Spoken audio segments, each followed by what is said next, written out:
So good morning everyone. अभी जो है मेरा समर वैकेशन चल रहा है और मैं 4 मंथ से एक कंपनी, मैन्युफैक्चरिंग कंपनी, वहाँ पर जनरल लेबर की पोजीशन पे हूँ, जो कि मजदूरी कर रहे हैं हम यहाँ पर।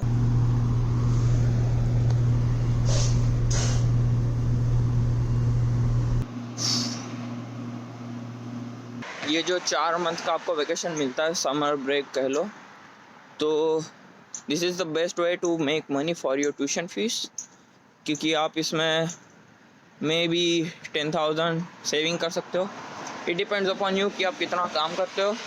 वो 12 आवर शिफ्ट है और वो रोटेटिंग होती रहती है कि 2 week morning, 2 week night.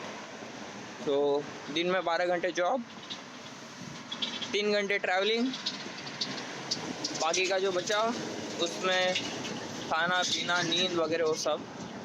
Only I know how I work. So अगर कोई बोले कि आओ यहाँ पर फीस कलेक्ट करो, फीस ऐसे कलेक्ट नहीं होती है। जो प्लास्टिक डस्ट होता है उसके साथ भी थोड़ा हाथ में आता हूँ मैं। तो ऐसा कुछ है नहीं कि बहुत गंदा काम है, बहुत सही काम है।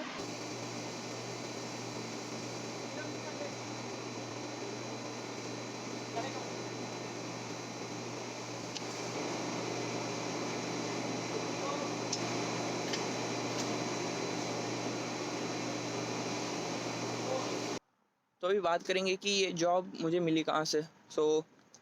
जब मेरा सेमेस्टर ख़त्म होने को आया, जो मेरे पास कुछ 1-2 वीक बाकी थे, तो उस टाइम पे मैंने इंडीड, ज़िप रिक्रूटर, वहीं पे मैं सर्च करने लगा, क्योंकि समर ब्रेक में आप फुल टाइम काम कर सकते हो। उसमें लोग बोलते हैं कि 40 घंटे ही होते हैं, नहीं, आप उससे ज़्यादा भी कर सकते हो। सो बेसिकली उनका जो स्केड्यूल है वो है कि बाई वीकली आपको 7 शिफ्ट मिलेगी 12 घंटे की। तो भी मैं कोई दूसरी जॉब नहीं करता हूँ, क्योंकि इनको कभी कभी ओवर टाइम के लिए बंदे लग जाता है, तो बुला ही लेते हैं, इसलिए मैं दूसरी जॉब करता भी नहीं हूँ।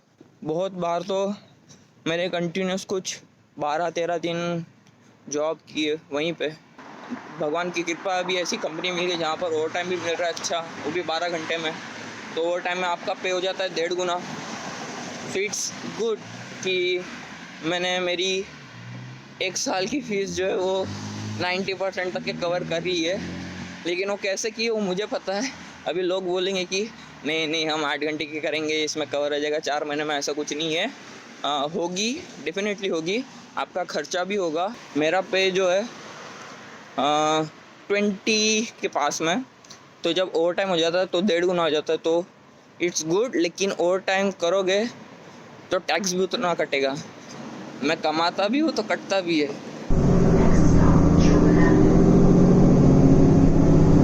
अभी बजे 7:30 और पहुँच गए। अभी जाके काम करेंगे 12 घंटे।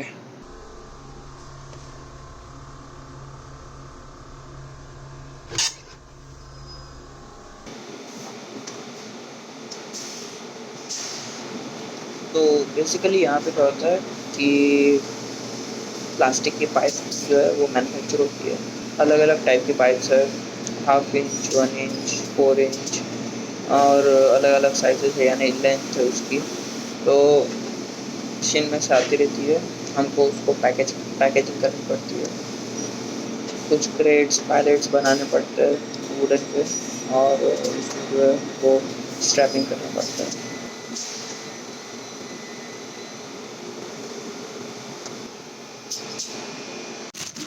तो अभी बजे 11 और अभी मैंने हुआ था नाश्ता।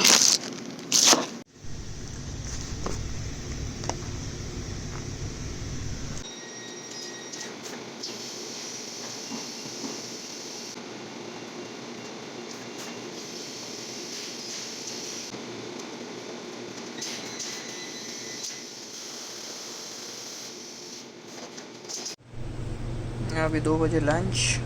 खाने के वक्त मैं ये मंगाता हूँ जब टाइम नहीं रहता है, क्योंकि इसमें क्वांटिटी बहुत ज़्यादा आती है। देखो अभी जो पूरा भरा हुआ आता है।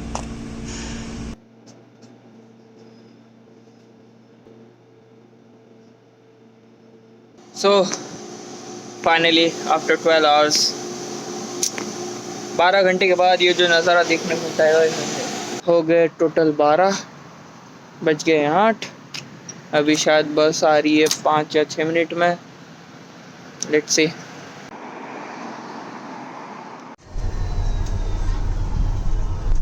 अभी बजे 9:15 और मैं लगभग 9:30 तक का तो घर में पहुंच जाऊँगा।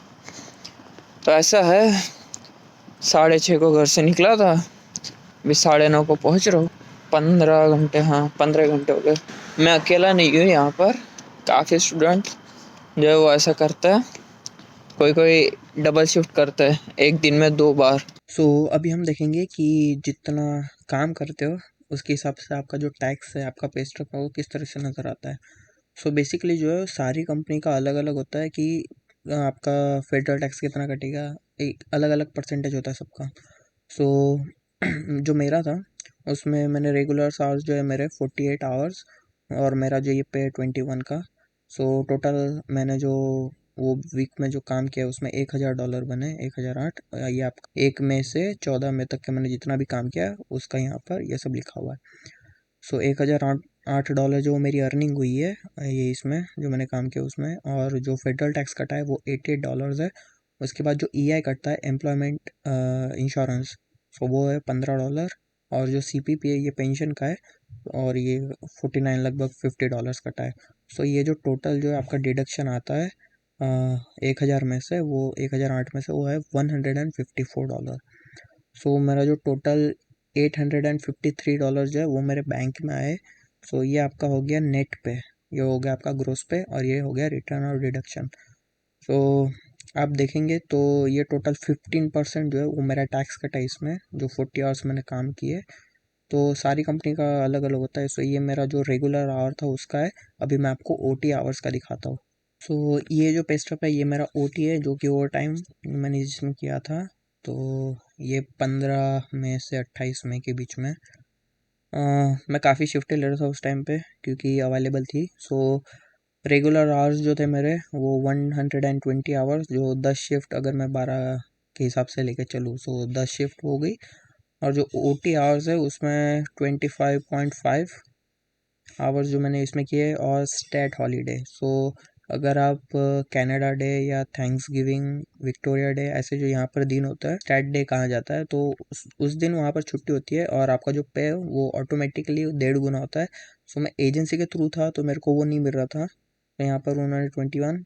आप देख सकते हो कि मेरा जो 120 है उसमें मैंने 21 के हिसाब से पे लिया है, जो कि 2500 के आसपास आता है। और जो ओ टी आवर्स मेरे 25 थे, तो मैंने जैसा आपको बताया था कि ऑटोमेटिकली 1.5 टाइम्स हो जाता है। 25 आवर्स के आ गए 31.5 के हिसाब से, $803 भी हो गए। और स्टेट हॉलीडे जो 12 बजे के बाद चलो, तो मेरी शिफ्ट 8 बजे से स्टार्ट होती है, और उसके बाद में मेरे 12 से स्टार्ट किया था। जो अमाउंट मैंने यहाँ पर बनाया है वो अगर एडअप करें इसको तो आता है $3461। इसमें जो मेरा टोटल है वो, उसमें से मेरा $816 जो मेरा डिडक्ट हुआ है, और मेरे को जो पे आया है वो $2645। तो ये जो मेरा वो डिपॉजिट हो गया था बैंक में। अगर मैं इसको मान के चलूँ तो परसेंटेज के हिसाब से इसमें मेरा कटा है 23.6%। जैसे मैंने बोला था आपको कि ओवर टाइम आप करोगे तो आपका उतना ही जो है टैक्स कट डिडक्ट होगा। यहाँ पर ये रहा आपका प्रूफ, और ये मैं ब्लफ नहीं कर रहा हूँ, मेरा नाम भी यही है और यही पे स्टॉप है।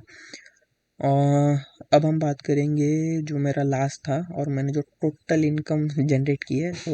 एक बार मैंने कैलकुलेट किया था, टोटल कुछ 970 आवर्स के आसपास मैंने जो 4 महीने में काम किया था। ये मेरा लास्ट पे स्टॉप है जो मैंने काम किया था उसमें। और रेगुलर आवर में मैंने एक ही शिफ्ट किया था, और ओटी की एक शिफ्ट आई थी।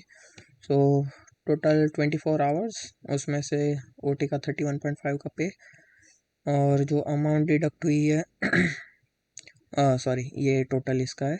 जो अमाउंट डिडक्ट हुई है ये रही टोटल $38, 630 में से, जो कि मेरा नेट पे 591, जिसमें से मेरे 6% जो वो टोटल टैक्स कटा इसमें। अगर आप मिनिमम आवर्स के लिए एलिजिबल नहीं होते तो आपका फेडरल टैक्स नहीं कटता इसमें। मेरा जो टोटल आता है 4 मंथ्स के बाद, वो टोटल मेरे जो ग्रॉस पे जो मेरा टोटल इनकम था वो था $21,424। और उसमें से मेरा जो टोटल डिडक्शन है वो है $4,879।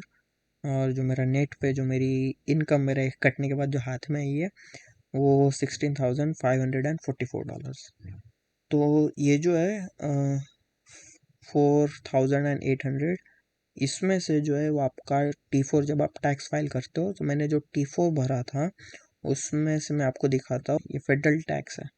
सो ये मेरा फेडरल टैक्स कटा है $3,404, जिसमें से मेरा CPP है जो पेंशन वाला है वो $1,136, और जो मेरा एम्प्लॉयमेंट इंश्योरेंस था वो $338 कटा था।